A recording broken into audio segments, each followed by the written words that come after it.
கொடுக்கிற காலத்திலேயே மனைவி இடத்தில் அன்பை கொடுத்து விடுங்கள். எதெல்லாம் வச்சுக்கிட்டு இருக்கிறீங்களோ எல்லாத்தையும் அள்ளி கொடுத்துருங்க. ஒரு கவிதை சொல்ல நினைக்கிறீங்களா, அதை மனைவி இடத்துல அள்ளி கொடுத்துருங்க.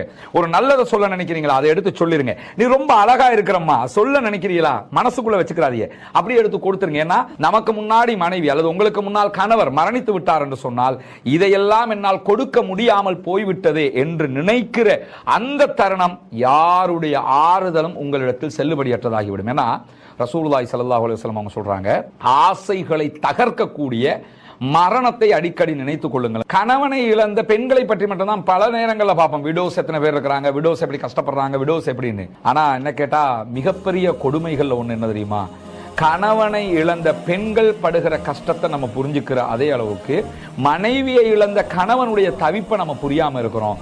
அப்படி மனைவி அவன் இழக்கும் போதுதான் அந்த மரணத்தினுடைய வலியும் காதலுடைய தேவையும் அப்படியே உள்ள வந்து நிற்கும்.